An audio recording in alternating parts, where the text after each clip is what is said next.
Halo pemirsa Otomo TV, di video pertama di channel kita hari ini kita akan memperkenalkan diri. Saya Randolph dan saya Kevin. Nah, di channel Otomo TV ini kita akan memberikan review dan owner experience tentang suatu mobil. Nah, sehingga teman-teman bisa punya gambaran dan bisa memutuskan untuk memiliki suatu mobil atau tidak. Jadi kali ini kita akan mereview Kijang Kapsul LG X Diesel tahun 2000.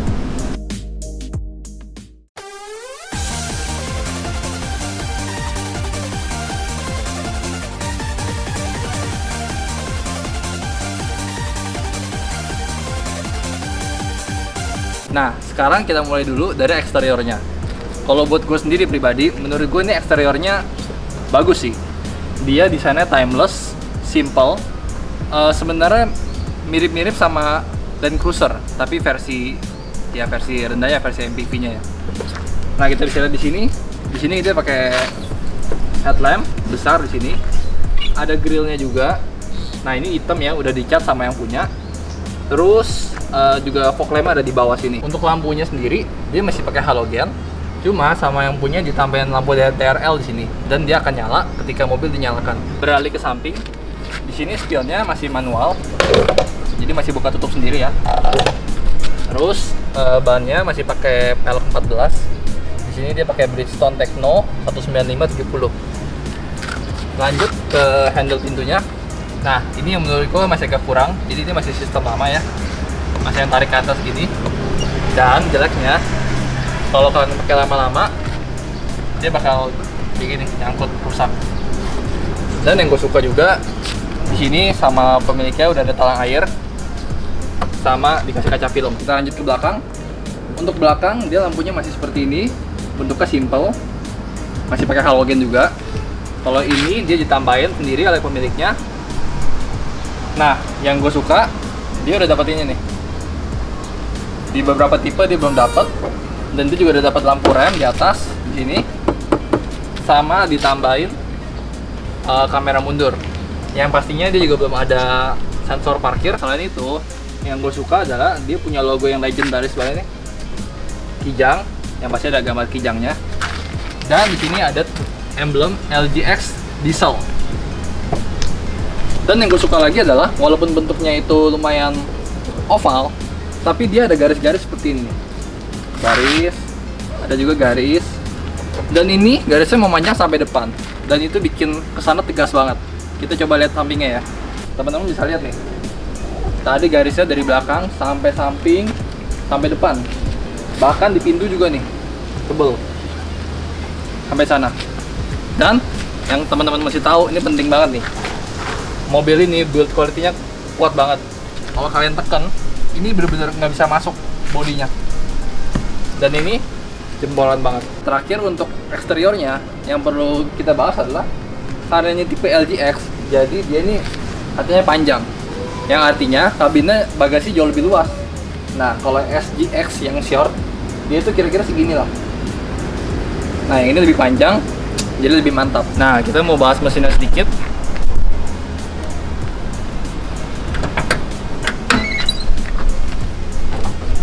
Untuk mesinnya sendiri, dia ini pakai mesin 2500 cc diesel.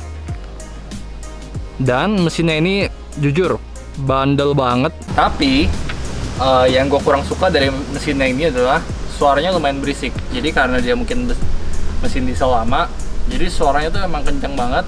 Jadi kalau kalian benar-benar lewatin, ada mobilnya lewat, ketahuan banget ya itu pasti Kijang Kapsul diesel. Jadi ya walaupun mesinnya bandel, kuat banget, tapi ya sayangnya suaranya berisik sih. Sekarang masuk ke bagian interior dari mobil ini. Jadi kita pertama coba lihat konfigurasi joknya. Jadi enak nggak ini mobil untuk dikendarai, untuk kita duduki sebenarnya. Menurut saya, untuk ukuran mobil lama, jadi dia ada maju mundur, reclining juga ada. Terus tilt teleskopik nggak ada, ya that's it, itu aja, maju mundur dan reclining. Oke, kita lanjut ke bahan dari interiornya. Bahan dari interiornya aslinya itu sebenarnya bukan kulit. Ini kulit ditambahin sama pemilik sebelumnya. Jadi aslinya itu blue dulu, dan kalau bisa sih diganti jadi kulit. Jadi kalau ada ketumpahan atau ada air netes nggak berbekas. Oke, kita masuk ke baris kedua. Jadi hal pertama yang saya notice pas saya duduk di baris kedua, itu emang tempatnya lumayan lega. Posisi duduk saya masih ada sekitar 4 jari sisa. Headroom juga masih lumayan. Dengan posisi nyetir saya tadi, tinggi saya 176, ini posisi nyetir saya. Ini masih lega. Tapi pas kita duduk, ini joknya nggak menopang paha sampai full. Jadi posisi duduknya agak gimana gitu, nanggung gimana gitu. Yang kedua, saya notice dari sini udah ada handrestnya. Walaupun nggak ada cup holder, tapi untuk mobil zaman dulu ada handrestnya, lumayan nyaman. Terus bahan di bagian pintu di baris kedua ini sama kayak jok, dia kulit yang udah diganti sama pemilik sebelumnya. Sebelumnya itu masih blue juga. Dan sampai ke sini semuanya diganti kulit sama pemilik sebelumnya. Ya kelihatannya bagus sih diganti kulit, jadi nggak cepet kotor gitu. Nah, sekarang kita masuk ke bagian bagasi. Kalau kita lihat di sini, bagasinya tuh luas banget ya. Tapi enggak. Sebenarnya ini ada kursi ketiga, baris ketiga yang dicopot sama pemiliknya. Jadi kurang lebih bagasinya cuma segini gitu. Tapi kalau dicopot, bisa kalian lihat ini lega banget. Ini mobil mungkin dipakai buat naikin barang juga. Jadi kalau saya masuk bisa tidur gitu di sini. Mungkin nggak nyaman, cuma orang pun masuk di situ.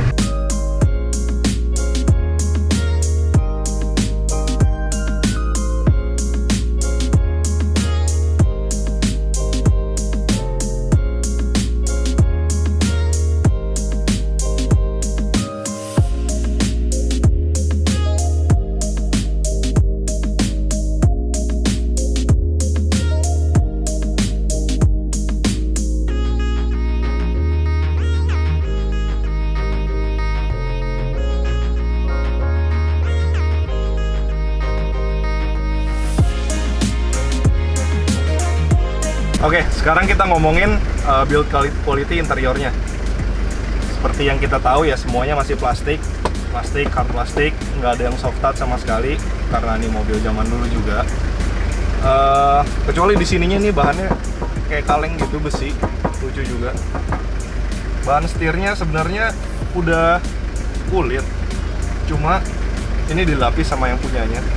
Kulitnya juga udah rompal-rompal karena udah 20 tahun mobilnya. Di bagian pintunya ini juga ya udah diganti sama pemilik sebelumnya. Sebelumnya blue dulu, dan ini diganti kulit sampai ke bawah-bawah semuanya.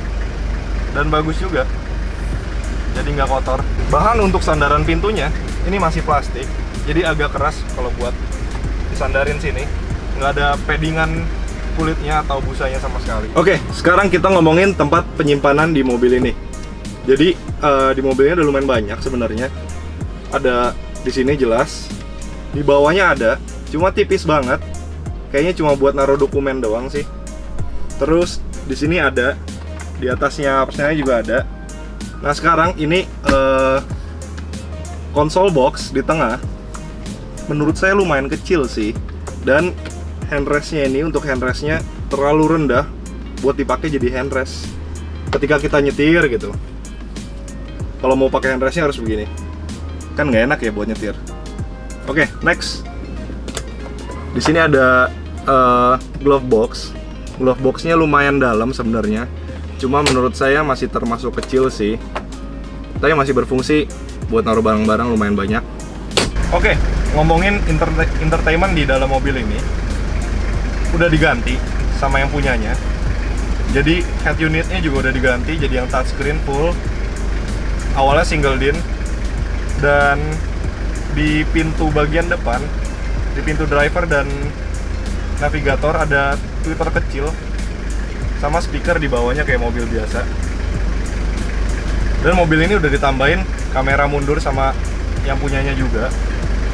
Jadi fiturnya lumayan kekinian untuk mobil ini. Jadi MID di mobil ini itu masih seperti yang kalian lihat, emang jadul. Tombolnya juga masih yang dipencet satu biji begitu. Dan kayak biasa ada speedometer, ada tachometer, ada untuk pengisian bahan bakar dan temperatur mobilnya. Lanjut, mobil ini masih pakai kunci, masih sistem ignition, belum start stop engine, ya udah jelas. Terus untuk visornya dia masih polos banget. Ini kenapa ada dasi? Polos banget, cuma begini doang, yang bisa ditarik di bagian sini terus pindah ke samping. Untuk kaca tengah, spion tengah, ini juga masih jadul banget, nggak ada apa-apanya, nggak ada night and day vision, masih biasa, manual. Nah, kalau kita lihat AC-nya, ini AC zaman dulu biasanya begini. Yang paling saya sebel itu dari mobil ini, nggak dari mobil yang berisi AC begini, itu bisa dilihat di sini itu rusaknya malesin. Kalau kita gak pindahin kanan kiri, dia kayak putus gitu. Yang lainnya nggak mau ikut, cuma tengahnya doang, jadi anginnya tetap ke tengah aja. Nah, satu lagi kayak begini, itu di ke atas bawahin itu dia udah nggak ngelok, jadi loncer gitu, tetap aja ke tengah. Jadi kalau udah lama AC-nya mungkin isinya rusak dan bagian kanan kirinya loncer, jadi susah untuk diatur. Ini tombol untuk wiper bagian belakang, jadi kalau kita pencet cetek begini, dia wiper bagian belakang. Ini lampu hazardnya, dan di bagian kanan driver itu ada pengaturan jendela, power window-nya. Yang auto tuh cuma bagian driver aja, sisanya manual, dikontrol dari sini bisa. Pengaturan spionnya enaknya udah otomatis di sini, jadi bisa dari dalam, nggak pakai voice command kayak suruh-suruh temen lu dari samping. Jadi di sini udah otomatis, cuma dia nggak bisa dilipat secara otomatis, jadi harus manual. Otomatisnya cuma belok-belokin kacanya aja. Nah, ini yang saya nggak suka dari mobil ini. Apa itu? Fitur keselamatan. Jadi mobil ini nggak dilengkapi sama airbag. Di sini nggak ada, di sisi driver, di sisi penumpang pun nggak ada. Minimal di sisi driver satu lah. Terus pengereman juga masih promo, belum ABS. Apalagi ada stability control, nggak ada juga. Jadi satu-satunya sistem keselamatan yang dimiliki mobil ini cuma seatbelt.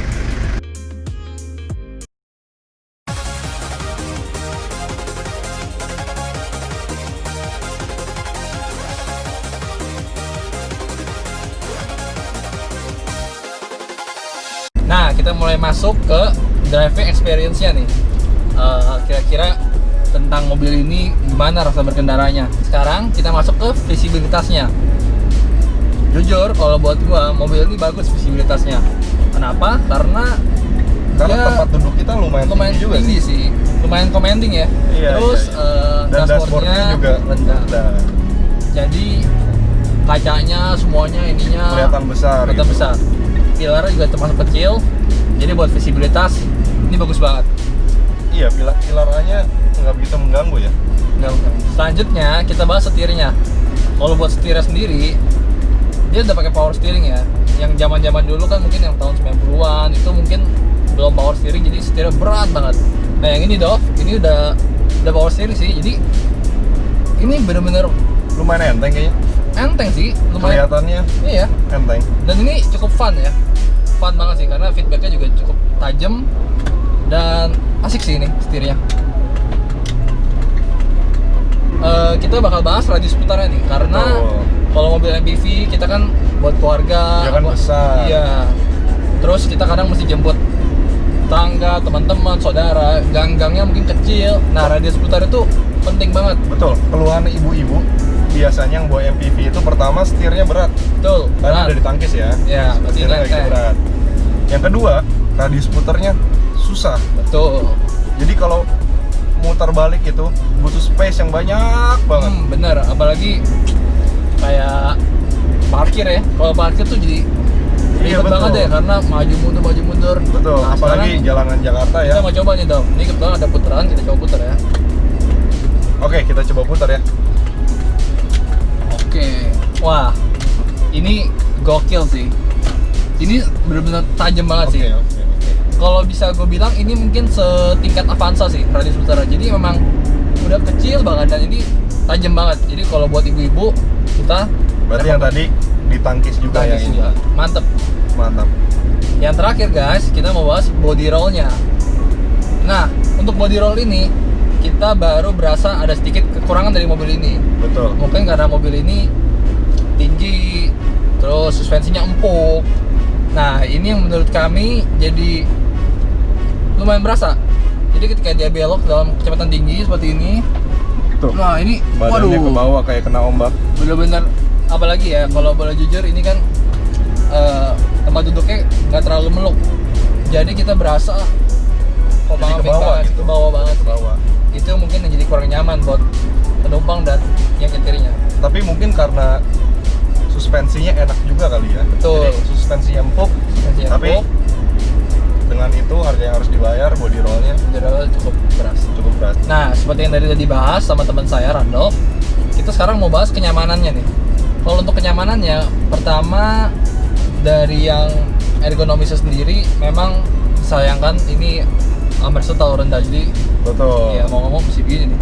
Nah, Nih. mungkin kalau kita akalin, ada misalnya bantal atau apa, mungkin kayak gini jadi pasti enak. Tapi kurang gimana gitu. Beneran kurang rapi jadinya. Dia menurut saya kurang tinggi dan kurang lebar. Betul. Jadi kurang bisa. iya. Karena handrest itu diperuntukkan untuk mengistirahatkan tangan. Betul, apalagi kalau Jadi kalau nyetirnya tangan saya ngambang di sini, ya nggak istirahat. Pegel di bawah sini. Iya, ribet kan. Nah, selanjutnya nih, yang paling menarik yang pasti teman-teman penasaran, bagaimana dengan suspensinya? Suspensinya ini bisa kita katakan top. Betul.